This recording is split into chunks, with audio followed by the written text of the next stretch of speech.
Hello friends, welcome back to my channel. আশা করি সবাই ভালো আছো, আমিও ভালো আছি। তো গতকাল একটা লাইভ দেখলাম, বেচুর লিগাল টিমের হেড করেছে। তো ইদানিংকাল আমি তার লাইভ নিয়ে বিশেষ কিছু বলি না, কারণ ওই তোর বড়ি খাড়া খাড়াবড়ি তোর একই ধরনের আলোচনা হয়, যে আলোচনাগুলো বহুবার আমরা করেছি। কিন্তু গতকাল কিছু কিছু কথা পুনরায় আলোচিত হলো, এবং কিছু কথা দেখো আমরা বরাবরই বলেছি, কিন্তু কিছু লোক বরাবরই অস্বীকার করে এসছে। এবং সেই জায়গায় দাঁড়িয়ে এই মুহূর্তে এই সময় যদি আমরা জানতে পারি যে আমরা সঠিক ছিলাম, তাহলে কিছুটা হলেও তো মনের সন্তুষ্টি আসে। তো সেই জায়গা থেকে গতকালকের লাইভ নিয়ে কিছু কথা তোমাদের জন্য, ঠিক আছে? অবভিয়াসলি আমি কোনো কেস কামারের কথার মধ্যে যাব না, কারণ সেটা আমার কন্টেন্ট নয়। ওকে, কারণ এমনি তো দেখছো এখন ওয়াইটিতে এর কেস, তার কেস, এবং কেস নিয়ে অন্য লোকের কী রিপার্কেশন ইত্যাদি ইত্যাদি নিয়ে ভিডিও হচ্ছে।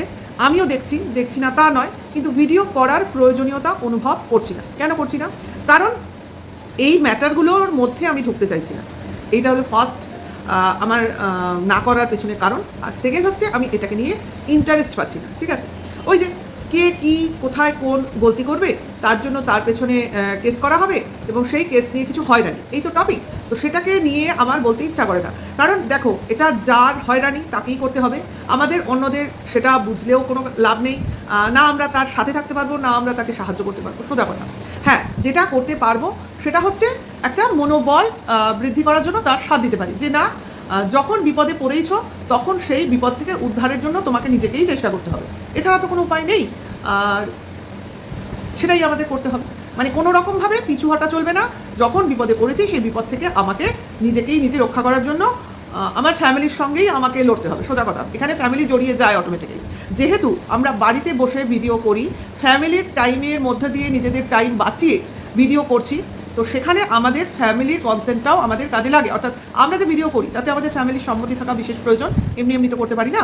তো সেই সম্মতি যখন তারা দেন, যখন এই ঝামেলায় পড়ি এই ভিডিও করার দরুন, তখন সেখানে তাদের সাথ দেওয়াটাও দরকার। তো সেরকম যারা সব জেনে শুনে আমায় ভিডিও করতে দিয়েছে, তারা সেইভাবেই আমার সঙ্গে আমার লড়াইয়ে সাথ দেবে, এছাড়া তার কিছু বলার নেই, তাই না? তো হ্যাঁ, সেখানে আমার কি দেখার বা কি মেনটেন করার প্রয়োজন, সেটা হচ্ছে আমি যাতে আমার ডিগনিটি রেখে কাজ করতে পারি। অর্থাৎ ওই একটা জিনিসেই আমি আমার প্রায়োরিটি রাখি, সেটা হলো ভিডিও টু ভিডিওর বাইরে গিয়ে কোনো কথা বলতে আমার ইচ্ছা করে না। হ্যাঁ, যদি অন্য কেউ সেই প্রসঙ্গে বলে থাকে তো সেটার উপর ভিত্তি করে আমি বলি। এমন নয় আমি কোনো কথা বললাম যে কথাটা ওয়াইটি থেকে কোনো দিন শোনেইনি, সেই রকম কথা আমি সাধারণত বলি না, ঠিক আছে? কেন বলি না? কারণ আমার মিথ্যা কথা বলতে ইচ্ছা করে না, আর বানিয়ে কথা বলা আমার ধাতে নেই। আর সব থেকে বড় কথা, যে কাজটা করলে আমি বিপদে পড়বো সে কাজটা করবো কেন ভাই জেনে শুনে? হ্যাঁ, যদি নিজের অজান্তে কোনো ভুল করে ফেলি তো সেটা আলাদা একটা ম্যাটার। ওকে, তো এই কেস খামারির ব্যাপার নিয়ে আমার এটুকুই বলার ছিল। না আমি কোনো অ্যাক্টের মধ্যে যাব, না কেসের কোনো জ্ঞান জাহির করতে যাব, কিছুই করবো না। কারণ আমার এই ব্যাপারে যত সামান্যই জ্ঞান, এবং সেই জ্ঞান নিয়ে আমি মোটেও আলোচনা করার মতো যোগ্যতা রাখি না, এটা আমি মনে করি, ঠিক আছে? দেখলে তো, যে কোনো বিষয় নিয়ে যখন আমরা কথা বলবো, সেই বিষয়ে যদি আমাদেরই কোনো কনফিডেন্স না থাকে তো সেটাকে নিয়ে বলা যায় না, ঠিক আছে? তো এইবার চলে আসি কী কী জিনিস নিয়ে আমি শুনে লাইভে আমার বলতে ইচ্ছা হলো, ঠিক আছে? কারণ এখানে টিনুকে নিয়ে কিছু আলোচনা হয়েছে, আর তোমরা সবাই জানো টিনু আমার কন্টেন্ট প্রথম থেকে কন্টেন্ট ছিল না, পরে অবস্থা দেখে আমি ওকে আমার কন্টেন্ট করেছি। কারণ আমি চোখ বন্ধ করে কাউকে কন্টেন্ট করি, যে আগে দেখলাম একটা ম্যাটার দেখেই আমি তাকে বিশ্বাস করতে শুরু করে দিলাম না। সেটা একমাত্র আমার বেচুর ক্ষেত্রে ভুল হয়েছিল। আমি প্রথমে বেচুকেই সাপোর্ট করেছিলাম, এটা আমার বলতে কোনোভাবেও লজ্জা লাগে না, কারণ আমি তখন ওয়াইটিতে নতুন ছিলাম, এবং যা তখন এভিডেন্সগুলো আমাদের সামনে ছিল, এবং এই কিমাই বেচুর তরফ থেকে এত কিছু আমাদের বোঝাচ্ছিল, শোনাচ্ছিল, দেখাচ্ছিল, তো তখন অটোমেটিক্যালি আমি বেচুকেই সাপোর্ট করছিলাম, এবং টিনুকে ওই পরকীয়ার একজন মানে মহিলা হিসেবে দেখছিলাম। এখন পরকীয়া তো কেউই সাপোর্ট করতে চায় না। দেখো, সুস্থ শরীর ব্যস্ত করতে কেউ চাই না আমরা, ঠিক আছে? আমরা একটা কমফোর্ট জোনে বাস করি। বিয়ের আগে একরকম, বিয়ের পরে স্বামী, সন্তান, ফ্যামিলি, পরিবার সবাইকে নিয়ে বাস করি। সেখানে পরকীয়া মানেটা কি? একটা ডিজিজ ছাড়া তো কিছু নয়। আমার সুখের সংসারে যদি পরকীয়া ঢুকে পড়ে, তাহলে সেই সংসারটা আমার সুখের থাকে না। তার মানে সেই সংসারটাকে আমার অশান্তিতে পরিণত করতে হয়, কাজে সেটা আমার করার কোনোভাবেই ইচ্ছা নেই। এবং এই ধরনের অশান্তিকর পরিবেশ অন্য কোথাও দেখলেও সেখানে যেতে ইচ্ছা করে না, সোজা কথা। তো সেই জন্যই আমার প্রথম দিকে টিনুকে সাপোর্ট করা সম্ভব ছিল না, ঠিক আছে? এরপরে যখন আমি ক্রমশ এই ব্যাপারটার মধ্যে ঢুকছি এবং এর গভীরতা বুঝতে পারছি, তখন থেকেই আমার মনে হলো যে একটা মেয়ে শুধু শখে পরকীয়া করে না, ঠিক আছে? শখে, মানে আমার শখ হলো আমার চারপাশে গিজগিজ করছে, তো আমার মনে হলো আমি এখন একটা পরকীয়া করবো না, এরমভাবে কেউ পরকীয়া করে না। দেখেছো, দেখো আজকে আমার কম বয়স হলো না, কিন্তু অভিজ্ঞতায় কিন্তু এখনও আমি স্বল্পই রয়ে গেছি। দেখো মানে কি বলবো, প্রতিটা সময় প্রতিটা এজে আমরা কিন্তু অভিজ্ঞতা সঞ্চয় করি। এমন নয় যে আমাদের বয়স 50 আপ হয়ে গেলে আমাদের আর কিছু জানার নেই। প্রতিনিয়ত প্রতি সেকেন্ডে আমরা বহু জিনিস, আমাদের অজানা জিনিস আমরা জেনে যাচ্ছি বা জেনে থাকি। কারণ পৃথিবীতে অজানার পরিমাণ প্রচুর, সম্পর্কের জটিলতা তো এর তো কোনো হিসাব নিকাশ নেই। তো সেই জায়গায় সব অভিজ্ঞতা যে আমার থাকবে তা নয়। তো এই পরকীয়ার অভিজ্ঞতাটা তো আমার ছিল না, তাহলে আমার কী করে আমি এই ব্যাপারটা বুঝবো, তাই না? তো আমার অভিজ্ঞ চোখ দিয়ে বুঝতে হবে। তো সেইটা বোঝার জন্য কিছু ইনসিডেন্ট স্টাডি করতে হবে এবং সার্কামস্ট্যান্সেস যেগুলো বুঝতে হবে। তো অনেক কিছু দেখে, অনেক কিছু বুঝে, বিশেষ করে যে ব্যক্তি যে জিনিসটা আমার খটকা লেগেছিল সেটা তো ফার্স্ট ছিল, আর সেকেন্ডলি যেটা ছিল সেটাও বলছি। ফার্স্ট খটকা হচ্ছে যে ব্যক্তির বউ চলে যায়, হ্যাঁ, সে কখনো এত ফুর্তিতে থাকতে পারে না, কখনো থাকতে পারে না। কারণ সে একটা বিপদে পড়বে, সে একটা বিপর্যয়ের সম্মুখীন হবে, তার কাছে সমস্ত ম্যাটারটা ভীষণভাবে অগোছালো হয়ে যাবে। এবং সেই মুহূর্তে যদি কেউ এসে বলে চলো আমি তোমার সংসার গুছিয়ে দিচ্ছি, এবং সেটা যদি আমার হাজব্যান্ড মেনে নেয়, তাহলে সে কখনোই আমাকে কোনোদিনও ভালোবাসেনি। এই ছোটো ছোটো জিনিসগুলো আমার ভীষণ খটকা লেগেছিল। প্লাস একটা সংসারের ছেলের বউ চলে যাবে, সেই সংসারে শ্বশুরকে বাদ দিয়ে শাশুড়ির মনে এত আনন্দ কেন? তারপরে যার সংসার অগোছালো, সে কিনা পয়সার পেছনে দৌড়চ্ছে, সে গিফট নিয়ে খুশি থাকছে, সে বাড়ি করার তার ঘুম পড়ে যাচ্ছে, সে এখানে ঘুরতে যাচ্ছে, ওখানে ঘুরতে, বুঝতে পারছো তো? অনেক কিছু আমার অসংলগ্ন লেগেছে। প্লাস যেটা আর আমাকে হিলিয়ে দিয়েছে সেটা হচ্ছে বেচুর দিদির দুটো লাইফ একদম হিলিয়ে দিয়েছে। কারণ আমি সেই মুহূর্তে সৌমালিকে চিনতাম না, জানতাম না, এবং তার ভিডিওস আগে কোনোদিন দেখিনি। সোজা কথা, বেচুর যেই ভাস্ট ফ্যামিলি সেটাই তো আমি জানতাম না। তো সেইখান থেকে আমাকে অনেক কিছু জানতে হয়েছে, সৌমালির ভিডিও দেখতে হয়েছে, পুরোনো ভিডিওগুলো স্টাডি করতে হয়েছে, এবং অনেক জিনিস। এবং এই জন্য আমার অনেক ভিউয়ার্স আমাকে সাহায্য করেছে অনেক কিছু জানানোর জন্য, ওদের পাস্ট ভিডিও দেখে বোঝাবার জন্য, যে ওই ভিডিওটা দেখো গিয়ে, সেই ভিডিওটা দেখো গিয়ে, এইভাবে বুঝতে পেরেছো, ক্লু দিয়ে। তো এইভাবে যখন আমি বুঝলাম, তখন বুঝলাম যে টিনুর যেটুকু দোষ ছিল সেটুকু দোষ কি ও এই সিচুয়েশনে পড়তে ওকে বাধ্য করা হয়েছে, এটা আমি বুঝতে পেরেছিলাম। এরপরে কি হয় জানো, মানুষ যখন ফেসে যায় কোনো কিছুতে এবং সেখান থেকে যখন ও বাঁচতে পারে না, তখন কিন্তু ওই বন্যার মধ্যে, যে জলের মধ্যে পড়ে গেলে যেরকম হাল হয়, জলের স্রোতের সঙ্গেই ভাসতে শুরু করে এবং ভাসতে সে ভেসেই চলে যায় অনির্দিষ্ট পথের উদ্দেশ্যে। সেই রকম অবস্থা হয়েছে ওর। অর্থাৎ ও এমন একটা বিপর্যয়ের জলের মধ্যে পড়েছে, প্রবাহের মধ্যে পড়েছে, যেখানে ওর গা ভাসিয়ে দেওয়া ছাড়া আর কোনো উপায় ছিল না। এবং ওকে যে ওই জায়গা থেকে কেউ টেনে তুলে আনবে সেই রকম হাতটাও ওর কাছে ছিল না। যাই হোক, এইটা নিয়ে অনেকবার অনেক আলোচনা করেছি। কিন্তু যেই কথাগুলো দিয়ে আমাদের বেশি করে হার্ট করা হতো সেটা হচ্ছে ওর মাতৃসত্তাকে সবাই অস্বীকার করতো। যে একজন মা হয়ে কী করে সন্তানকে ছেড়ে যেতে পারলো, কী করে একজন মা হয়ে সন্তানকে ফিরিয়ে নিতে চায় না, কী করে একজন মা সন্তানের কথা মুখেও আনে না, এইভাবে নানান কথা বলে হার্ট করা হতো। এবং এই কথাগুলো যে সব জায়গায় মিথ্যা প্রচার করা হয়েছিল, সেটাই গতকালকের লাইভে আবারও প্রমাণিত হলো। যে টিনো চরিত্র বরাবরই করে যাচ্ছিল তার সন্তানকে, তার ছেলেকে নিজের কাছে পাওয়ার জন্য, কিন্তু পায়নি। অথচ তার সঙ্গে যারা ছিল তখন, তাকে যারা সাপোর্ট করেছিল, তারা প্রত্যেকে তার এই চাওয়াটাকে ডিনাই করে গেছে। প্রত্যেকে। কেন? কারণ তাকে খারাপ দেখানোর জন্য, খারাপ প্রমাণিত করার জন্য। এটা কিন্তু তখন ছিল না, এটা কিন্তু পরবর্তীকালে এই প্রচারগুলো হয়েছে। এবং ভেতর থেকেই ওর সমস্ত চাওয়া পাওয়া, এই যে ছেলের প্রতি ওর বিভিন্ন কাজ, এগুলো কিন্তু লিক করেছে ওর ভেতরের, ওর কাছের লোকজন, ঠিক আছে? এবং গতকালকের লাইভে দেখো সেই সেবক দাদার কিছু কথা রেকর্ডিং সেই ম্যাডাম নিজে শোনালো, যেখানে কিনা কীরকম মরিয়া হয়ে উঠেছিল টিনু, যার জন্য সেবক দাদাও যেন তেন প্রকারে বাচ্চাটাকে মার করে তুলে দেওয়ার জন্য সব রকম প্রচেষ্টাই করেছিল। সে রাজনৈতিক নেতাদের ধরে হোক, পাড়ার লোকজন ধরে হোক, যেভাবে হোক, যেন তেন প্রকারে, যখন লিগালি আইনত হচ্ছে না, বাচ্চাটাকে কোনোভাবেই পাচ্ছে না, বিভিন্ন বাধা পড়ছে, তখন এইভাবে বাচ্চাটাকে পাওয়ার জন্য মা মরিয়া হয়ে উঠেছিল। কিন্তু সেখানেও তাকে ভেতরের খবর যারা পরিবেশন করেছে, তারা তাকে অগ্রিম জানিয়ে দিয়ে এই পুরো প্ল্যানটা ভেস্তে দিতে সাহায্য করেছিল। টিনুকে একেবারে হতোদ্যম করে মাটিতে মিশিয়ে দেওয়ার জন্য পুরোপুরি একটা দলগত প্রচেষ্টা চালানো হয়েছিল। যাই হোক, সেই প্রচেষ্টায় হয়তো তারা সফল হয়েছে। বাচ্চাটা তার মাকে পায়নি, মা তার সন্তানকে পায়নি, কিন্তু মাকে ভেঙে নুড়িয়ে মিশিয়ে দিতে পথের সঙ্গে সেটাও তারা পারেনি, ঠিক আছে? কারণ মার অত্যাধিক মনের জোর। সে মনে মনে ভেবেছে সন্তান তো আমারই, জন্ম তো আমিই দিয়েছি, কাজেই সন্তান যেখানেই থাক সে ভালো থাক। হয়তো কোনোদিন কোনো এক পথের মোড়ে একদিন আমাদের দেখা হবে। যদি চেনার থাকে তো সেদিন সন্তান তার মাকে চিনে নেবে। যদি পাওয়ার থাকে তাহলে জগৎ সংসারের কোনো শক্তি সন্তানকে আটকে রাখতে পারবে না। আজকে যারা নিজের আপন বলে দাবি করছে, তারাই হয়তো একদিন ধরাশায়ী হয়ে যাবে এই সন্তানের নিজস্ব চাহিদার চাপে পড়ে, কে বলতে পারে? কারণ আমি একটা জিনিস বরাবরই বলেছি, যা হয় ভালো হয়, যেটা হয় ভালো হয়, আর ভবিষ্যতে যেটা হবে সেটাও ভালোর জন্যই হবে, ঠিক আছে?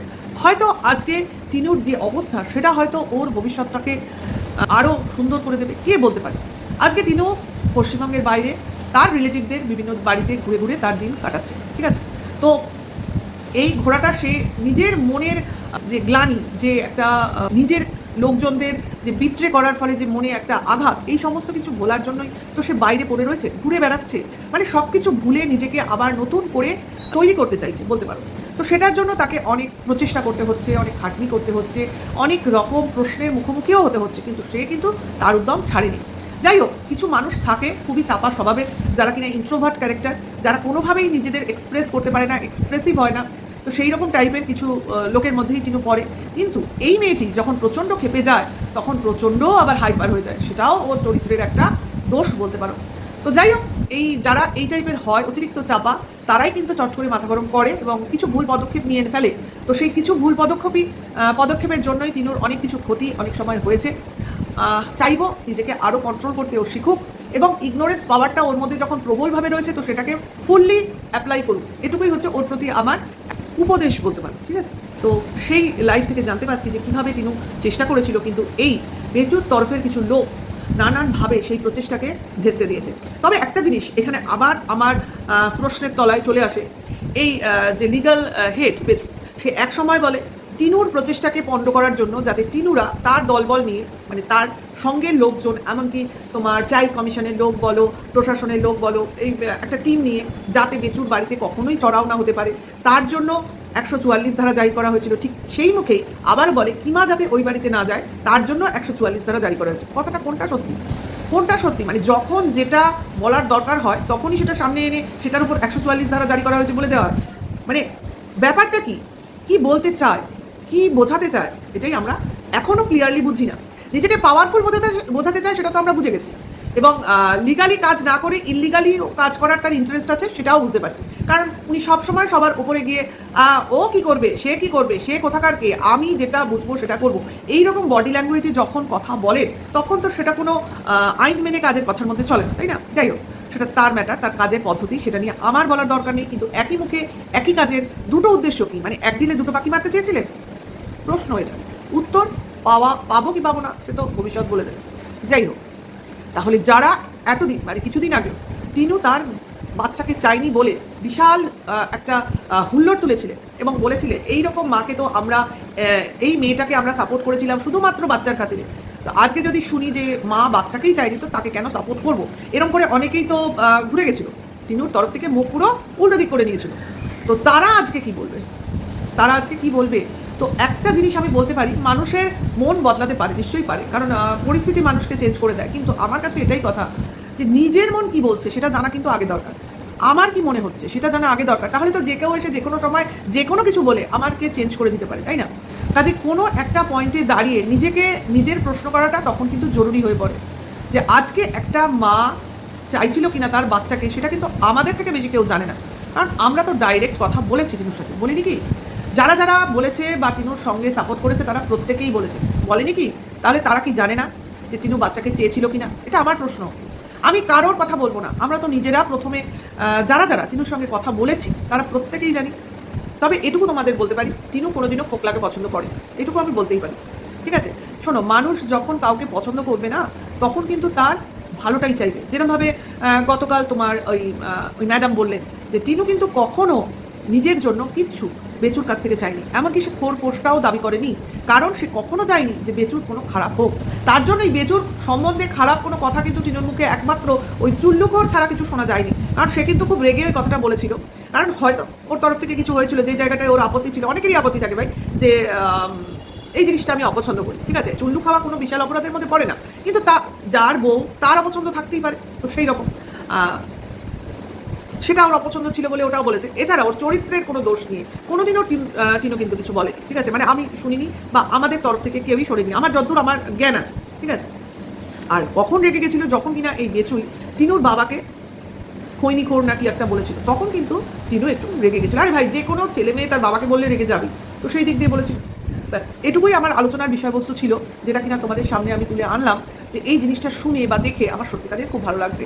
আর কেউ নাকি টিনুকে কাথা ক্যাথা কোথা এসব বলে সম্বোধন করতো, জানি আমরা কারা করতো, যাই হোক তাদের নাম আর আমি নিতে চাইছি না এখানে। তো তারাও নাকি টিনুর কাছে ক্ষমা চেয়েছে এই ধরনের কথা বলার জন্য। এটা সত্যিকারের খুবই প্যাথেটিক ছিল ওর কাছে, কারণ কেউ কিন্তু শখ করে নিজের কমফোর্ট জোনটা ছাড়ে না, এটা কিন্তু বুঝতে হবে। আর প্রতিটা মেয়ে এটা বোঝে। আমরা কিন্তু চাই, আমরা একটা সুখী গৃহকোণ আমরা সবাই চাই। তো সেই জায়গাটা যদি আমার ভালোই হবে, কখনো আমরা সংসার ছেড়ে যাব?